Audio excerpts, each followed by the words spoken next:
Hello and good morning, and hello again to another early October foraging walk with me. Today you all be joining me as I look for some things that are fruiting this time of year. We are in prime mushroom season right now. A lot of the big polypores like hen of the woods, chicken of the woods, maitakes, puffballs are in season right now. A lot of your things in your malus family, the apples and certain crabapple species are coming up now, which you can grab. Walnuts are in season. Pawpaws are in seasons in some areas, depending on where you go. I don't believe there's any here in the area that I'm in today, but we'll just see what we find. And you all will be joining me in seeing what we find today. A few things that I will go over before we start going today. I will be only gathering about 10 to 20% mushroom-wise of the things that I find, because I want to make sure that there's still plenty of it to go to spore for next season, and if there's also any other foragers that come along that want to harvest some stuff, they still have plenty to gather for themselves. I am also paying attention to any still water areas, so areas that are collecting large amounts of water that runs the risk for runoff, and waterborne illness that can collect. So if there's plants that are along there, I want to avoid those areas because they can make you very sick, and waterborne illness is very real. So I want to keep that in mind as well when I'm foraging for things. And really bright colored treated areas. You can tell when things are sprayed with herbicide. I'll maybe show you all some examples if I see any of things that look like they've been sprayed with herbicide. I want to make sure I stay away from those things as well because they can make people very sick. Today I'm just walking around and seeing what I find. Never looking for anything in particular, we're just enjoying a nice day out in nature and seeing what we come across.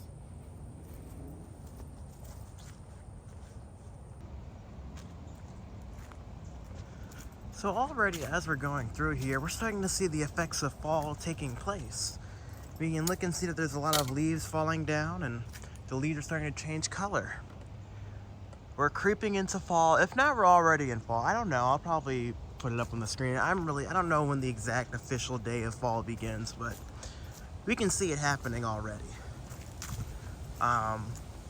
So it's really cool just to see the changes in things as we walk along here.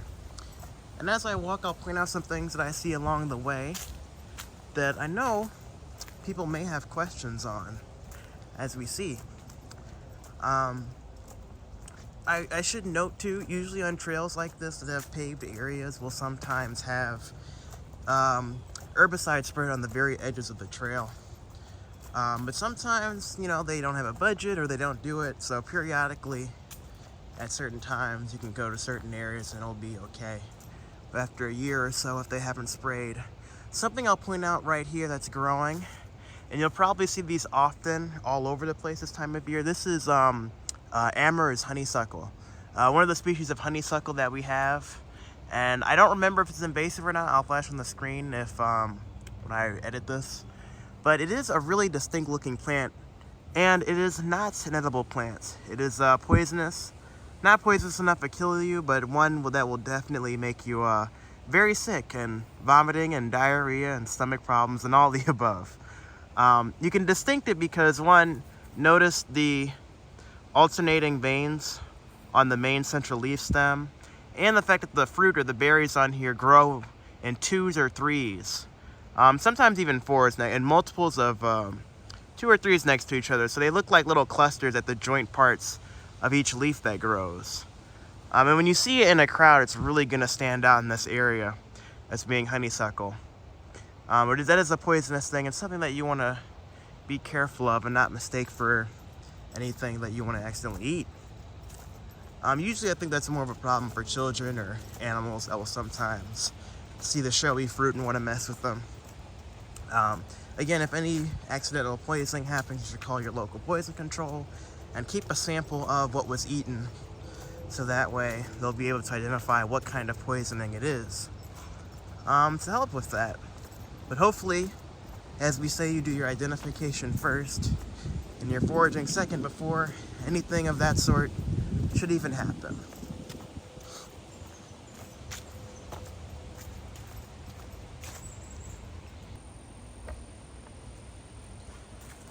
So something I should point out since we're right here that's growing. These yellow to orange leaves is poison ivy growing, which you can tell right now is growing in a vine-like structure, and we can see it's starting to turn yellow to orange. And if you notice that same color, we see it growing all throughout here. And actually, you can even see the fruit growing right in between here, right? It's gonna have white berries. Right now, this time of year, you're gonna start seeing poison ivy turn this yellow-orange color to a red. Something to note in the fall when it starts changing, that this is what poison ivy is gonna look like. And you can see again that red center with those little trichomes that are growing on the center. So just something to note too. As the seasons change, poison ivy will change. So knowing what it looks like throughout different seasons too will help people from having serious allergic reactions.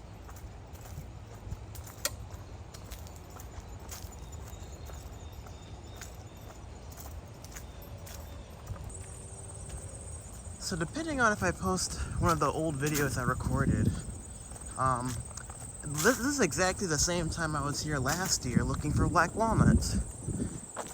I am doing another video, working on a black walnut video that's updated, but it is interesting seeing it now with a different lens and more experience under my belt. Seeing what's around this time of year. I feel like the more you learn, the more things you kind of see what's available to you to forage for and use. Even though I probably won't be harvesting anything, I know you can use stuff for it today. It's still cool to see different things.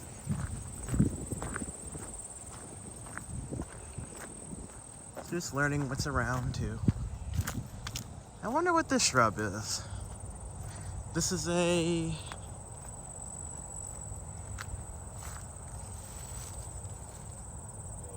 What is this?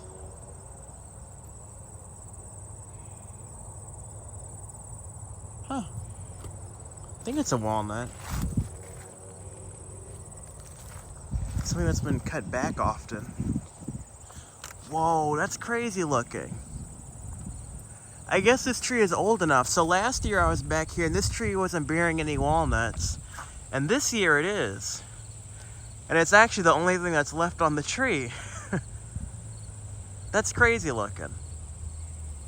So I'd imagine probably coming back here and get walnuts when those start falling would be good. Or you could just grab them off the tree until they start turning black. So I think this is where I'm going to start getting my walnuts for this season, from that tree. Here's some more. If we look at this mushroom right here, this is a cheese polypore, which is not edible, but it is pretty fragrant when you see it. There were some of them that were growing last year, and then those are some new ones that popped up this season. It's pretty cool.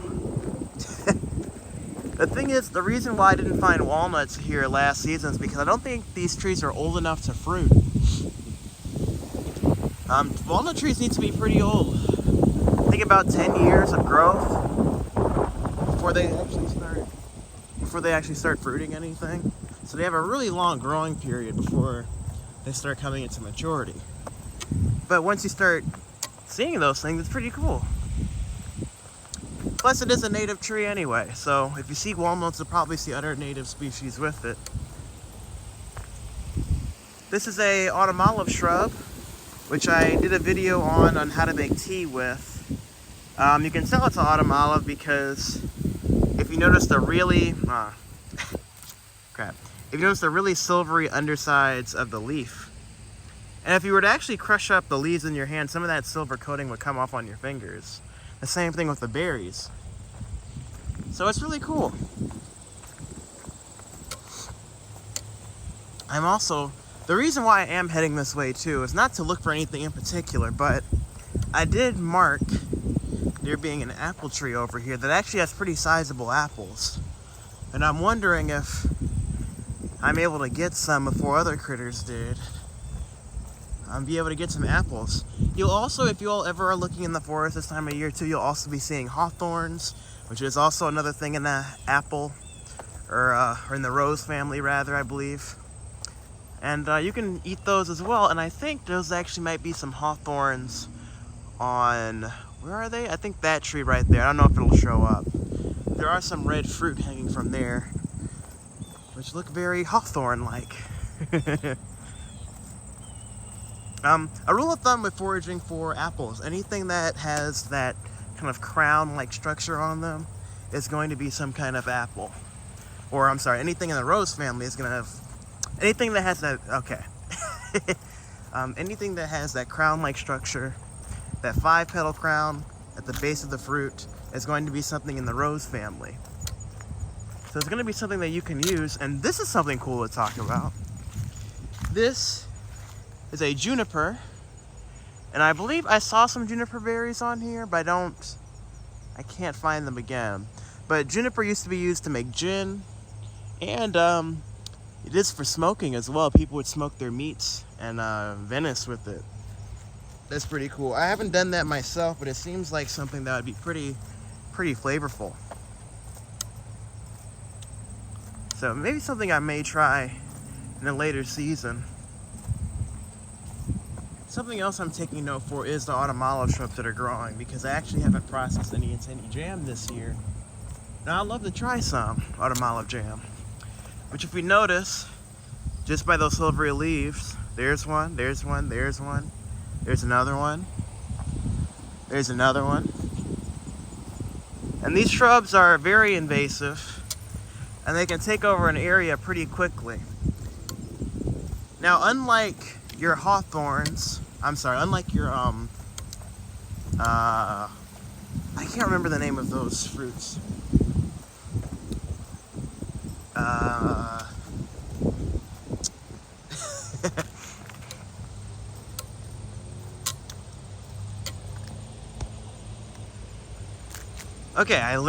Unlike your buckthorns that actually secrete things into the soil that will kill off other neighboring plants, autumn olives are not aggressive in that way. Rather, they haven't co-evolved with a lot of our native bird species.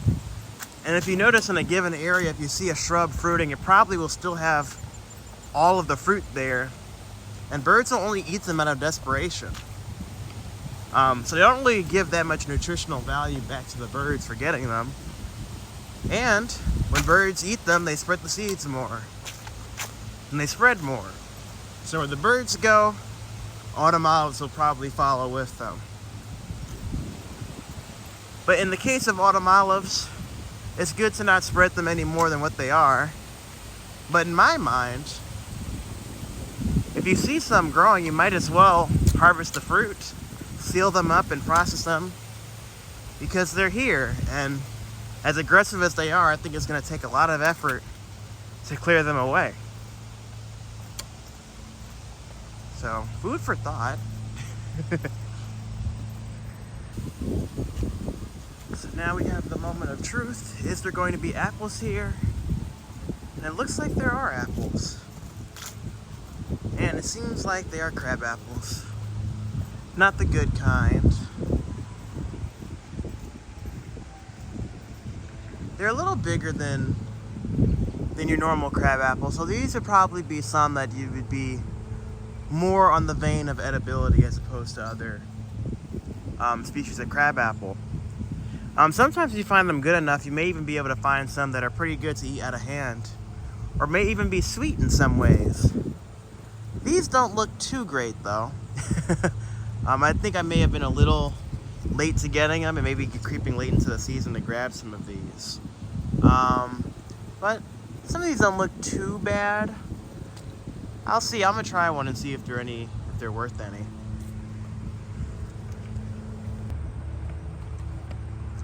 Okay, tried one.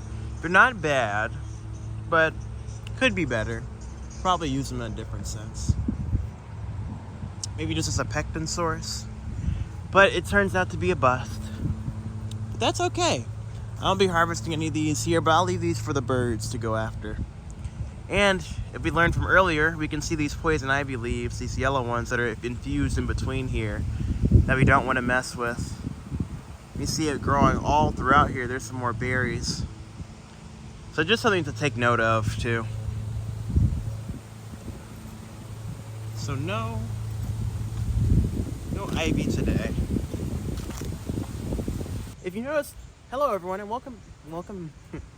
If you notice, we're in a different location. The first one I was at, I wasn't really finding too much of anything. It was a lot of the same, like, kind of similar plants. And I want to show you all some different trees that are growing natively in our area. So we've changed locations, and as I walk through, I'll show you all some of the things that we see along the way, and I'll be identifying things as we go along. So let's keep walking.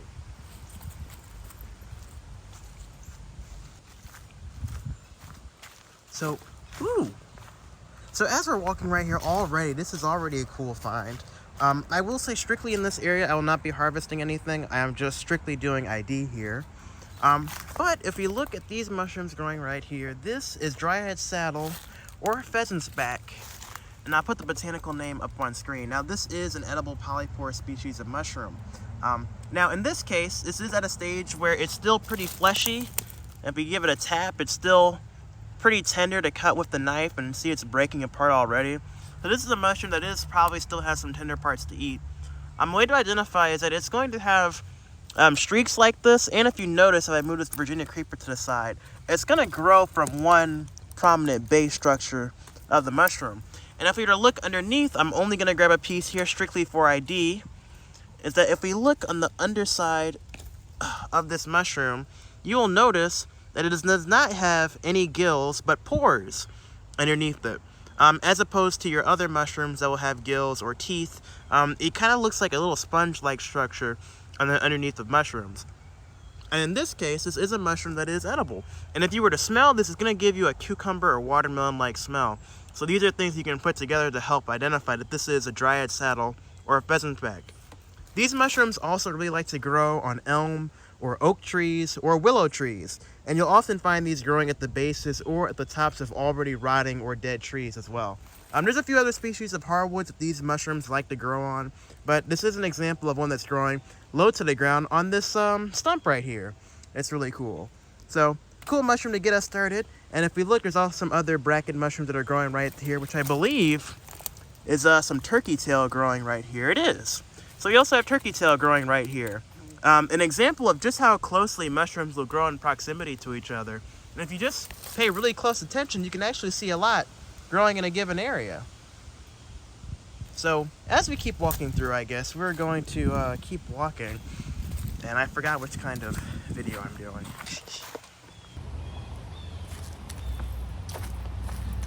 So a question that I often get asked about beginners who want to get into foraging, and specifically mushroom ID, is how do I start learning the difference between which ones are poisonous and which ones are safe? And I can say that, at least for beginners, I don't think there's really a clear answer to that, because there's different families of mushrooms or species of them that have specific rules that people like to follow. But there's also other families that are less strict and are more easy to identify, and you don't have to worry as much about accidentally poisoning yourself or harming the people around you. So in this case, it really just depends on what kind of mushrooms you're seeking to find. I think, generally speaking, I accidentally dropped something. I think generally speaking that people who do want to start learning mushrooms, there's probably some species that you're looking for in particular. Or maybe you have an interest or seen a post about a specific species that made you interested in wanting to learn it. So I would start off personally with the ones that piqued your interest in the first place, and then slowly begin to learn about that family, characteristics of the ones that you're interested in, and then slowly start branching out and doing ID for other species of mushrooms. And I highly recommend identifying the ones that not only are edible, but also the ones that are poisonous too. So you're able to note both inedible, poisonous, and edible species, so you can have a diverse range of just learning about what's naturally growing. Because also, if you learn the ones that aren't necessarily edible too, you may find species that like to grow next to other ones, and that can really help on your search for finding the ones that you really want to find. So I think it really just depends on what you're looking for and what kind of things you want to find at a given moment. So we're going to keep going through as we walk through here, and there is something I did see not too long ago, and I want to see if it's still here to talk about. So we're going to check that out.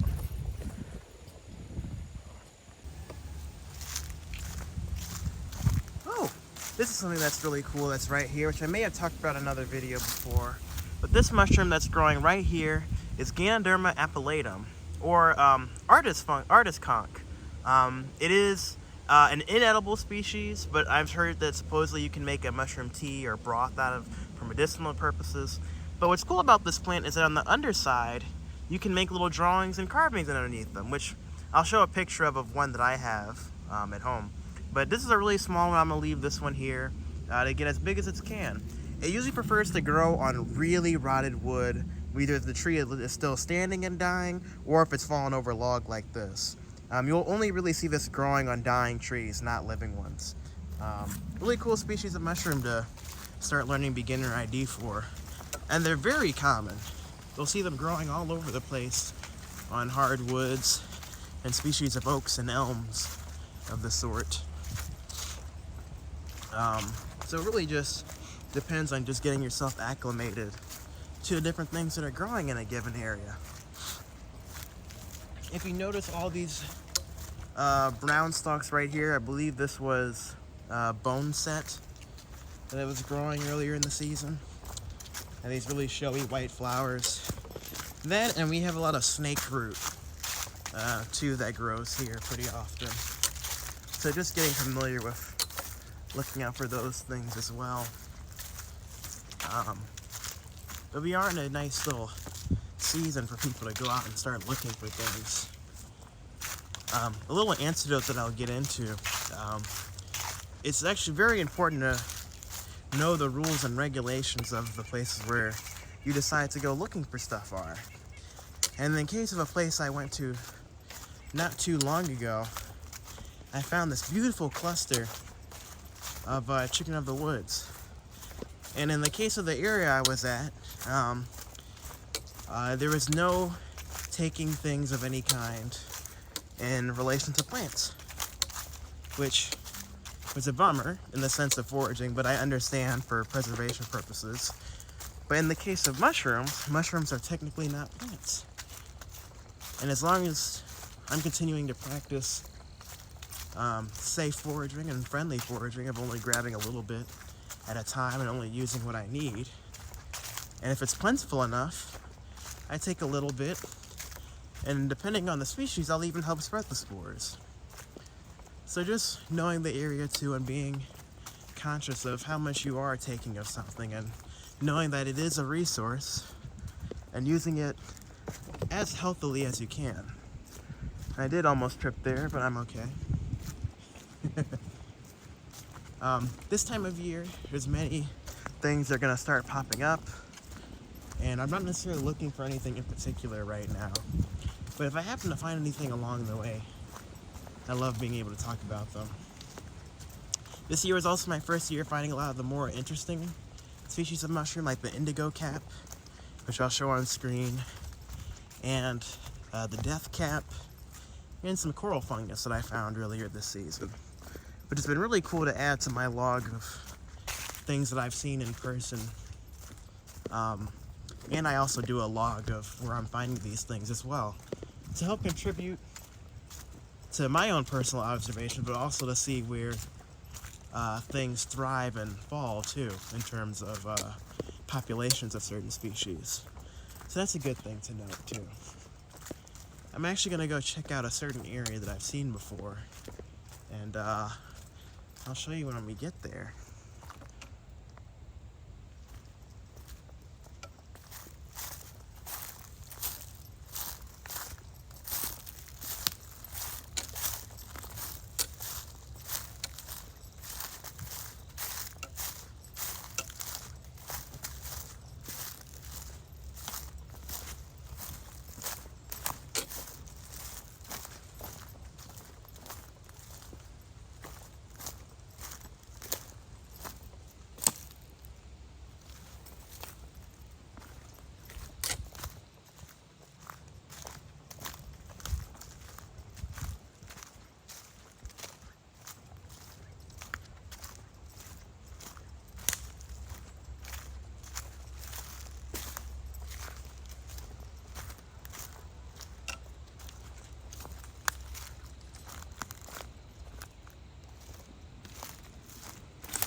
Oh, didn't even know I was still recording.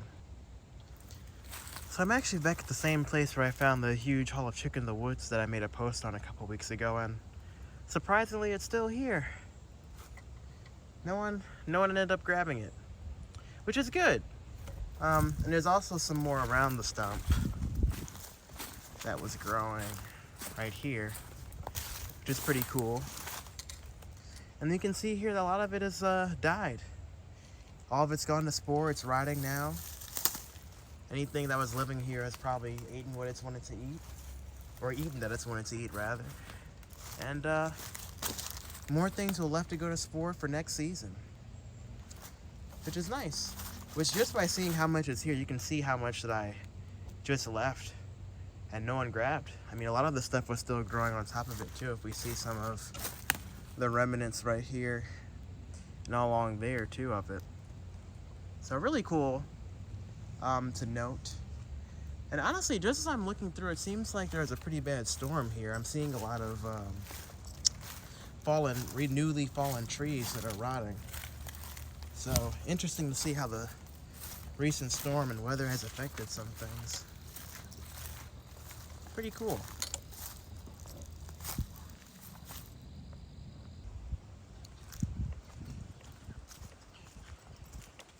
Ooh, look at this guy. This is a Russella species of fungi.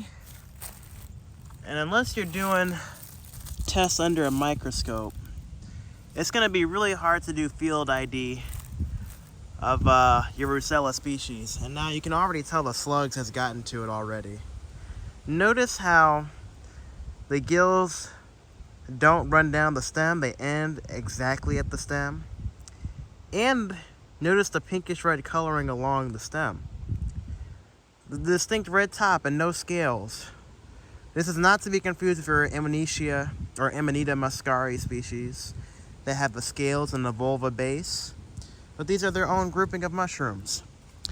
And typically, one that I like to avoid.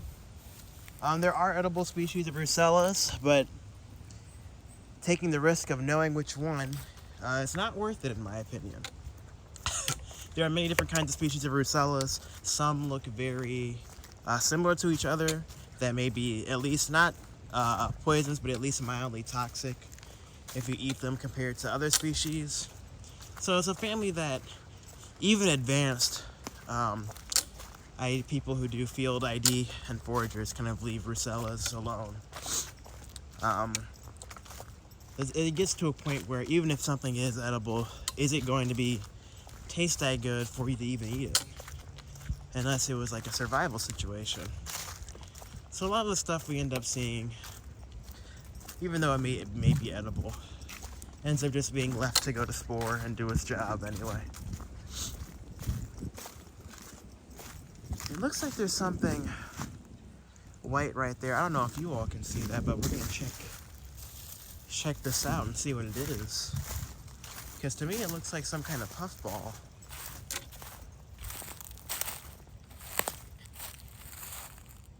Which maybe these are? I don't know what these are. Huh.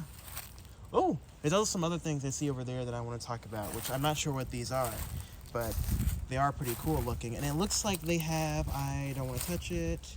Ooh, oh, I think I may know what these are, which is great. I believe these are some kind of milky cap, which let's find out if it is some kind of milky cap. But notice the solid white, the very straight looking gills that don't attach to the stem, and no annulus. If you break these open, which I'm gonna try right here, there is no milk, no white water coming out. So probably not a milky cap, maybe. I don't know though. Has a very faint and not distinct mushroomy smell. Not one that I would say has a very fragrant, but very cool to look at nonetheless. But these over here is what I want to talk about, and I think these are an edible species, but at this stage they're probably not. Yes, these are. These, I believe, are pear puffs, or some kind of puffball, and they're way past their prime at this stage. You want to get them when they're clear white on the inside, and before they have that center hole in them. These actually will puff on their own naturally, and they'll release spores out of those center holes that you all are seeing on them.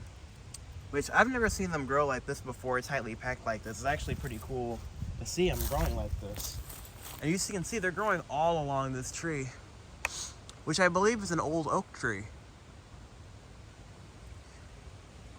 It's slowly failing, which is maybe a tree worth coming back to in a little bit to see what other mushrooms are growing around it. Which, if we notice about this tree too, notice how the mushrooms are growing where the roots run. These are growing exactly from the roots right on top of them in lines. So that's why it's good when you see one, you kind of need to circle around and see if you'll find more. Because more than likely you will find more. And that's really cool. These are more of those other, I believe, white mushrooms that we saw back there. So we're actually going to start heading back to the main walkway. But those are some kind of something, I don't know. A lot of times people will ask if something is edible. And most of the time, if not edible, then at least not toxic, rather. If not poison, then at least it won't kill you if you eat it. But some stuff just looks plain gross. And I usually ask the question is, would it be worth it to eat anyway? Even if it was edible, would you want to eat it? And a lot of the times, probably not. So, it is cool just to look around.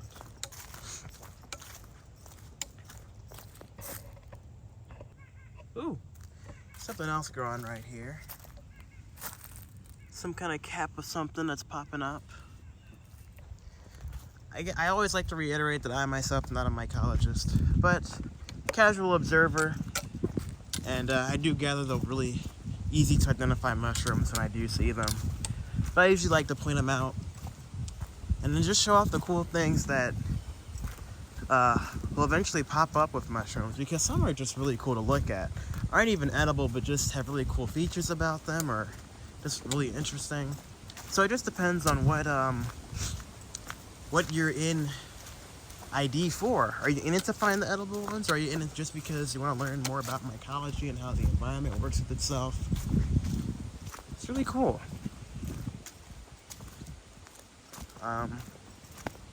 Oh, this is something that's really cool that I'll point out right now. This is a fungus that attacks oak trees, and I don't see any fruiting bodies of it right now, which if I do, then I'll put an example of it on the stream. But if you notice this dark blue coloring, and maybe even I may be able to pull it back to see a better, more prominent example of it.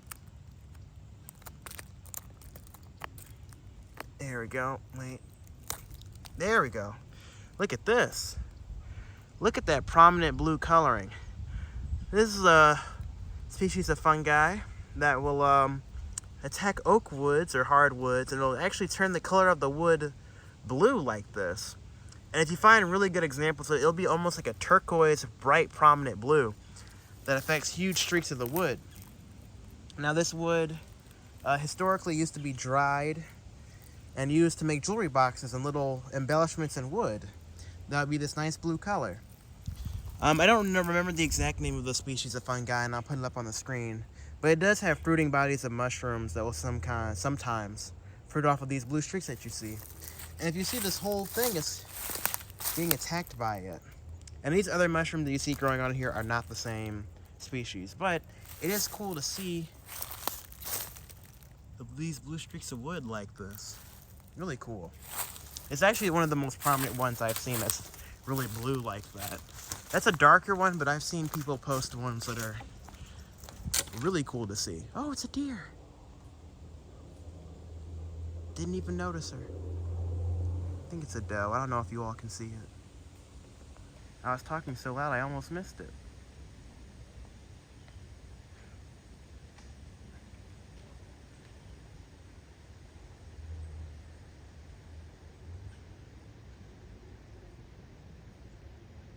I'm always amazed by how quiet they are. They always sneak up on you and you never really see them. They're just by themselves, so I wonder if there's any more around. I'm not seeing any. Wow. Well, I'm gonna say bye to you, dear, because I have more things I want to go look for. And you keep enjoying your meal.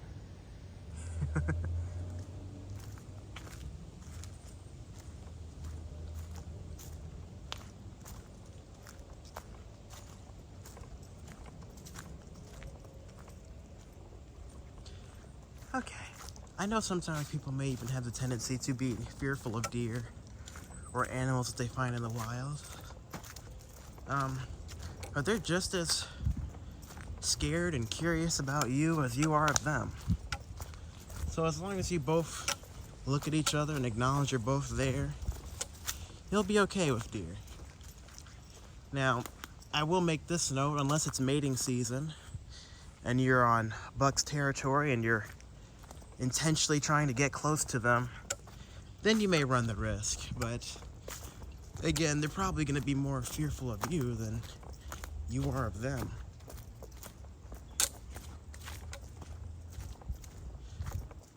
And speaking of that, I actually got a comment not too long ago of someone asking me if I do hunting myself. I personally do not. I never really enjoyed it. I didn't really like having to process, the hunt that you would eventually get. I do, however, enjoy fishing. I have gone fishing before and seen a couple things myself. I've never descaled them, but I've had people there to help me descale and do things of that sort. But I haven't really done any hunting myself. I feel like I would feel really bad, honestly. But funny enough, to that same point, I am not vegan either. So, I don't know.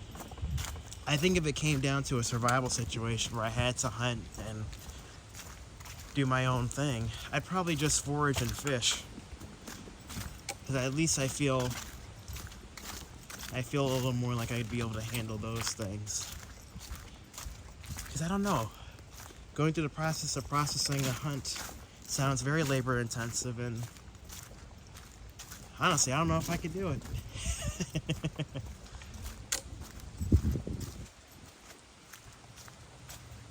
Here's some more mushrooms growing right here.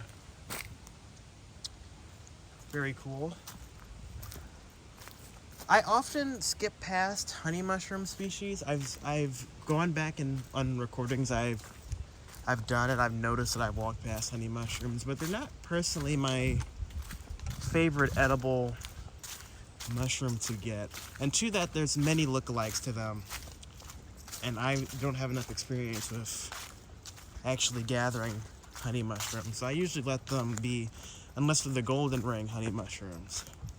Those are much more easy for me to identify as opposed to some of the other species of honey mushrooms that grow around.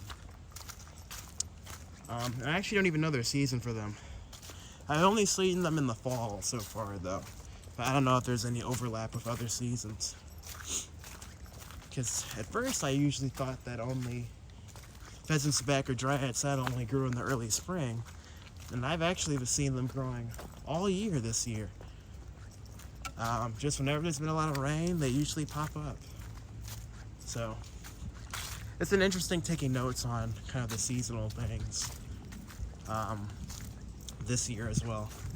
Which some people may ask why I don't just, look up the seasons for different things. Because sometimes they're not entirely accurate, one, and two, the weather has been really weird and shaky too. So kind of having my own personal notes for a given area can help me better identify the right seasons for when I should go out in a given area. And help you better with it too. Honestly, I'm not seeing too much else. I think I'm going to stop until I see anything that I really want to dive into or talk about. And again, I'm not looking for anything specific. I'm just enjoying a walk out today, which is always fun. And honestly, it's crazy seeing how much we had a really bad storm a couple days ago, and just seeing all the different fallen logs and trees and everything now. Because some of this stuff definitely was not downed earlier this season. So just another cool thing to think about.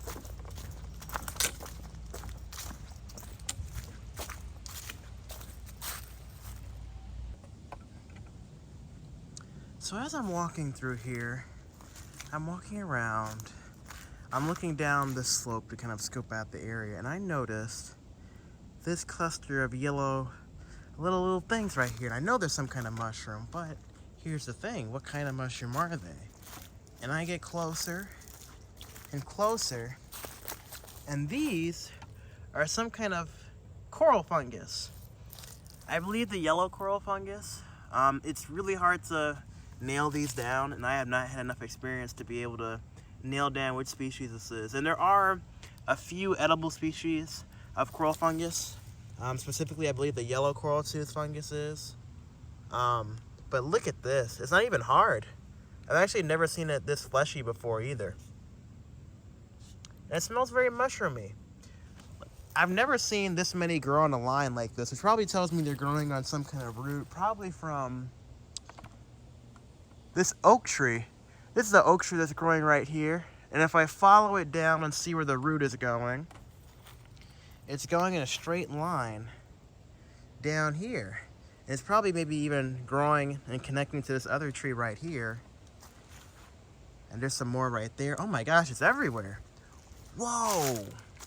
I think those are some too. These might be some of the biggest ones I've ever seen. I've never seen coral fungus get this big if this is one giant piece of it. Oh my gosh, it is. Whoa. These are huge. I've never seen some growing this big. Wow. These are really cool. Actually, if I take a step back and watch where I'm stepping, there's actually mushrooms everywhere growing right here. This is another kind of puffball. I don't know what kind of puffball, but I'll put a name of it on the screen. And if I take a step back and look around, I think this is an earth star fungus right here. That's really cool. That's emerging right here. And there's another kind of mushroom just right in this area, which I don't know what kind of species that is. So now we're getting into a little, it's gotta be a little like hot spot right here for different species of mushrooms. And whoa, there's some more over there too. There's some more over there. So I think I'm definitely gonna take the time and talk about these and set up a little area for them. And I'm gonna see what else I can find generally in this area that's just around here. But these are really cool. Whoa. Now I'm like watching where I step to make sure I don't step on any talking points that I wanna be discussing. I did find earth stars here before, and I am not familiar with the species. There's some more mushrooms right here. Whoa. Yeah, there's definitely a hot spot right here. What are you guys? Boletes? And this is where we get way out of my element for a certain area. Wow. This actually looks like it's been taken over by another species of mushroom. I have no idea what kind of species this is. So if anyone has an idea, please let me know. Because there's a lot of cool stuff in this little, just like in this little area. You will always be surprised of what you see just by taking the time and looking around. There's some kind of Russella right there. I know what that is. There's some other things too. And actually, even if I look down here, which is why what I originally even came over there here for, down in this area, which I may see if there's some growing right there. But if we look, I don't even know if you all will be able to see it from here. If we look and you see those right there, those little stalks right there, that is horsetail grass, which is has a very interesting plant history. It's one of the oldest living plants ever, or genetically speaking, because it hasn't evolved exactly how it would have looked like millions of years ago. It would have looked exactly like how it does. And I'll show a picture of what it looks like on screen if I don't get a chance to get close up on it. But it is a very cool mushroom to find. And actually, I think if I look over here, there is a bolete. Some kind of bolete right here. Nope, it's got gills. So I don't know. A lot of these I've never seen before and I don't know the species. So I will just be logging them, talking about them, and just showing cool shots of them as I walk through here. And then when I get home, I'll take some time to do some more research on these myself, on the things that I'm not sure about or familiar with. And then I'll come back to you all with more things that I've learned as they come through. And please feel free, we're all learning about these together, so if you all have some experience with some of these mushrooms too, I'd love to hear about some of the things you have going on. If we get really close to the ground too, I'll point this out. This moss, we have a few different species of moss that is growing right here.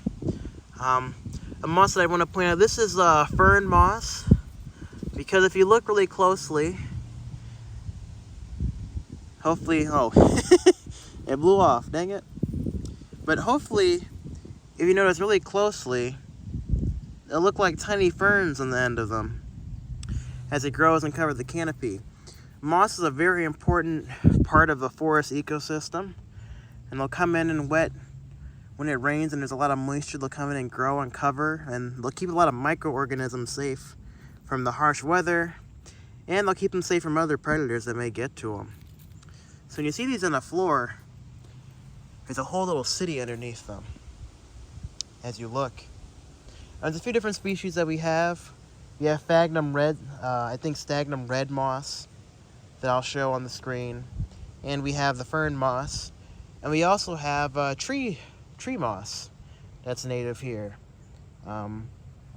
Which some people worry that people like to make terrariums and will over-harvest the moss that's here to make the terrariums. But as long as we're doing safe foraging and only grabbing what we need, we'll be okay.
So I'm actually really upset. I actually recorded my camera ended up dying on me not too long ago, and I had to take a moment to recharge. I noticed in a corner shot that I had I saw a chicken of the wood specimen, which was huge. There was probably like 30 pounds of this stuff, but it was definitely a week past its prime, and I would have not been able to harvest any of it. But it was a cool find nonetheless. I've now decided to relocate to this prairie area, where I'll be showing you all some prairie plants that are coming this time of year as we go through. A lot of our prairie plants are kind of died back, or if not have gone to seed at this point. But there still are a few plants, a lot of asters that you can find this time of year that you can use as a good tea plant. So I'll be pointing out some of those as we go through today, or at least for the rest of the time I'm going to be out here looking at stuff today. And the examples of this, these are some kind of aster. I believe those are New England asters, the dark purple ones.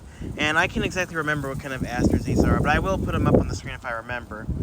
And if we notice too, back here, a lot of things that you're gonna find is these prairie dock, which are these huge big leaves that you see, kind of like, they look like a giant V that sticks straight up. And they're all died this year and gone to seed at this point. But it is a native prairie plant that you'll see in a lot of prairie restoration areas. If we also look around and see a lot of these golden plants, I've talked about these before. If we also look around and see a lot of these golden plants that I've talked about before, these are goldenrod specifically. These are Salatigo canadensis, the tall goldenrod, which is a native goldenrod species that we have in the Midwest. Very good plant, very good for making teas and salves, and a nice medicinal plant. I've also seen there's another content creator who I've seen who's also made yellow pigment or paint out of the flowers, which actually is a really rich yellow color you can get from this plant, so that's really cool as well. This is something that's really cool as well too. I don't know why I cut off like that, but this is mullein, a little mullein rosette that hasn't fully matured yet. You can find mullein growing at different stages all throughout the year when it goes to seed in the spring, or all the way throughout into the fall. Sometimes you see little sputs like this that don't really get too much bigger than this. And they like really shallow soil, so sometimes you'll find them growing in between cracks of like parking lots and stuff like that, if you're looking in the right place. So you'll find them growing all over the place. And the reason why I came over to this area too is because I was hoping, man, that's a nice chill. The reason why that I came over here in the first place is because I was hoping to be able to find some kind of autumn olive shrubs to get some more fruit. I found them a couple of times in a few areas nearby, but I've been out for a little bit today. I don't necessarily want to go to a different location.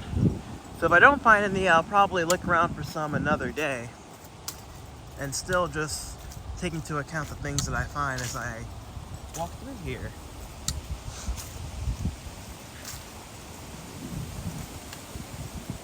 What are these? Oh, I believe they're in the rose family. What are you? I've never seen these before. There's something that's edible, some kind of pear.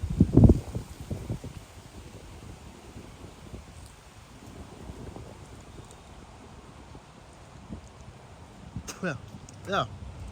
They are some kind of pear, but they're really tart. How can I tell this is in the rose family? I'm looking at the fruit. I notice this 5-star crown. So this lets me know that it's going to be something in the rose family. And by the looks of it, maybe some kind of pear. It definitely has the same spotting of a pear.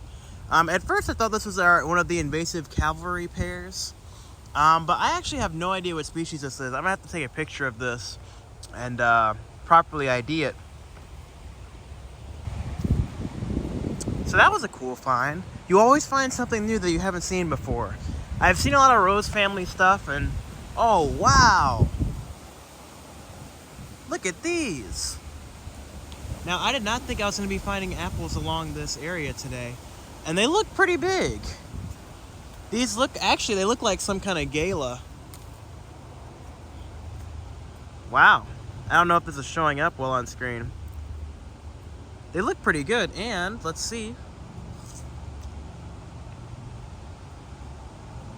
Wow, these actually are not bad at all. Holy shit. Now, I actually might be inclined to grab some of these today. Always an amazing find. You always find something that you least expect it. Did not know there was going to be an apple find today. Wow. So this is some kind of apple. And I don't even need to know what species it is, because any apple you find in that family, just like we saw with the pears over there, these are going to be edible. And they look really good. So, yeah, I'm definitely going to grab some of these. But actually, I see some more down here, so I'm going to take a look if there's any other ones. They are a little, whoa. Hell yeah. I found the real, now these are prime apples that you want to be able to find. And if you do find any wild apples like this, holy shit, these are great. Now, these are probably really easy for someone who doesn't know anything about foraging to identify. And you probably find a lot of people getting these. Shit, man. I definitely will probably go back and get a stick to come back and get these, but these are beautiful. Who would have known? Hopefully they're good. They look like they're really fruitful. So I'm definitely gonna come back and get some apples and see how those are. I gotta come back and do another thing on those. And actually, I think that may be where I end things off for today, because the apples were such a great find. And I may do a video talking about me processing those, but I may just eat them out of hand if they're good enough. Sometimes you will.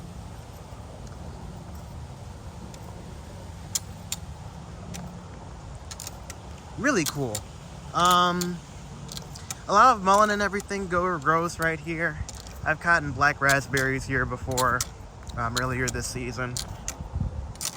It just depends on which space you go to. You'll find a few different species of stuff in the rose family all over the place.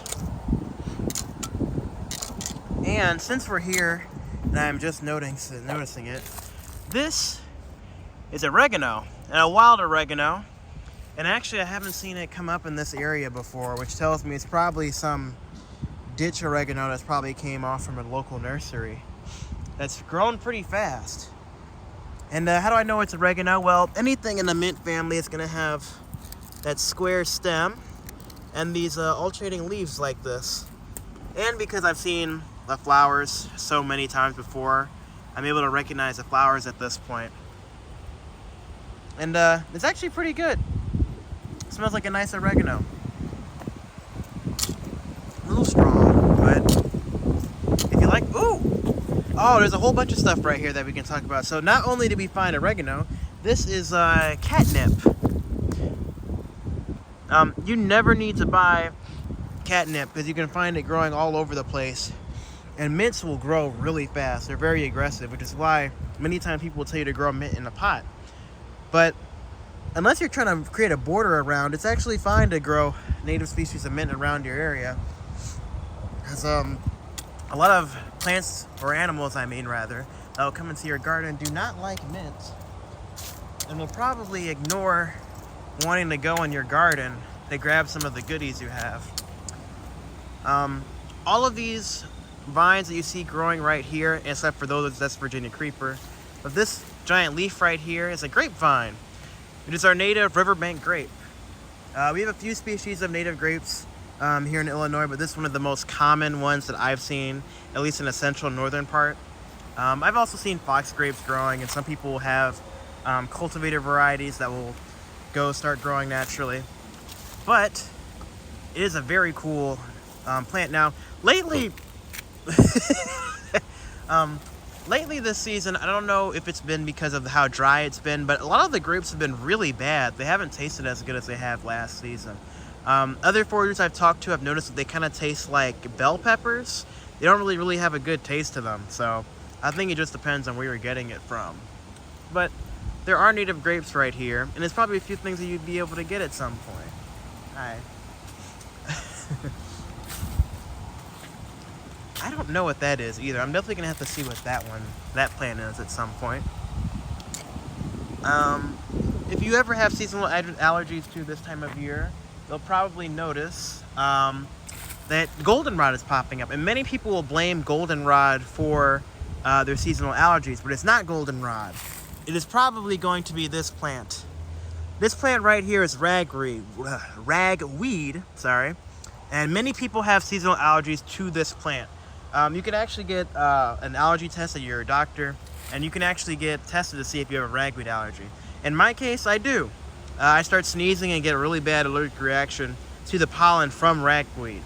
The pollen particles of goldenrod are actually too big to make you sneeze or have allergic reactions to them. So you're not allergic to goldenrod, you're allergic to ragweed this time of year. We're also going to take into account of seeing other things around here as well. I wish I was here earlier to get some more of those apples, because I definitely think maybe other people have gotten to them, other foragers have gotten to them before me.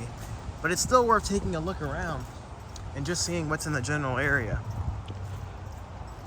I'm coming up in this little area that I'm going to. It's a little clearing, and I know there's going to be a lot of prairie plants that they have there. And strictly, I'm doing ID only in these prairie areas because they are prairie restoration areas. I'm strictly doing ID here. However, in terms of the apples, they're not even native here anyway. So, and it's not on anyone's property. So, I'll be definitely gathering some of those apples.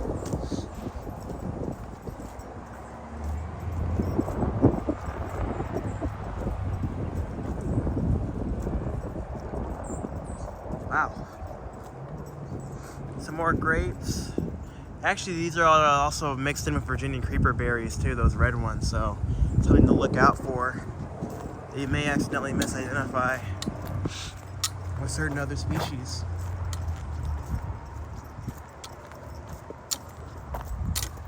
Oh! This is a great native plant that a lot of the times people are telling people to plant now. This is milkweed. The native food for the monarch butterfly. And they're actually opening up on their own this time of year now. They're starting to go to seed. And these little fluff seeds will blow in the wind and carry more milkweed pods. And those will flow off and make more milkweeds for the monarchs. And they blew back over that way. I actually want to gather some of these myself and spread them in the area that we're doing some prairie restoration at. For every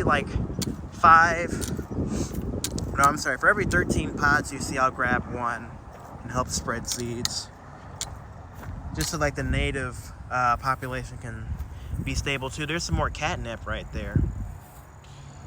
There's some more catnip. Actually, yeah, no, that's catnip. Some mints I find really challenging to identify because sometimes they'll hybridize with each other. And this is really what I was looking for. No, okay. This is sumac. I believe staghorn sumac, or at least maybe even a cultivated variety. I've noticed they've been breeding a lot of cultivated varieties of sumac lately. And I've seen different species of them all over the place. And someone definitely cut the tops off of these before, so kind of late to the punch on getting these. Which, if someone did forage these, they didn't really do a good job. They took everything and didn't leave any to go to seed. So that's kind of frustrating. Man.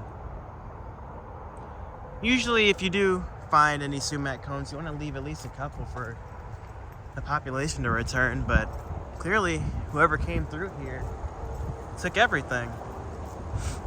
It's a real shame. I'm on the hunt, though, for a few different species of sumac, specifically because they have different flavor profiles. Also, here's some wild grapes. Actually growing this time on there. Are they good? Let's do the taste test. If these are good grapes. They're not bad. Wow. Probably the sweetest and the best grapes I've tried all season. If I were to get any this year, it'd probably be those to make a little bit of jam. And that'll be it, because most of the ones I found this year have been really bad and bell peppery, which I'm assuming has something to do with how dry it's been on the front end of the season, possibly. So who knows? Whoa! Look at these. So I've never seen this many grapes fruiting in one giant cluster like this. So if we look at all of those. That's crazy. One of the third interesting things that you can find fruiting this time of year, at least around the Midwest, is going to be this distinct looking tree, which I learned about recently. This tree that I'm standing right in front of is a European spindle tree, which is not edible and it's invasive, but it's got really distinct looking fruit that you don't want to confuse with anything else. And really, the bright colors and the off-putting colors should be a warning sign. If you were to look at the fruit on these, which at this point, it's all right. If you were to look at the leaves on this tree, you'll notice that it's got serrated leaves that are very fine on the tree, and you will notice these distinct pink pumpkin-looking fruit that grow on the ends of these. I've never seen any fruiting things like this before. I've actually just recently started seeing these come up. I've never really seen these as often as I have seeing them around this year. If you crush these open, they're going to be like a bright orange color, and really a plant you want to be careful of. And it smells bad, and I'm assuming if you were to try it, it'd be one of those poisonous plants. If you tried it, you'd immediately know that it's not something that you want to be eating.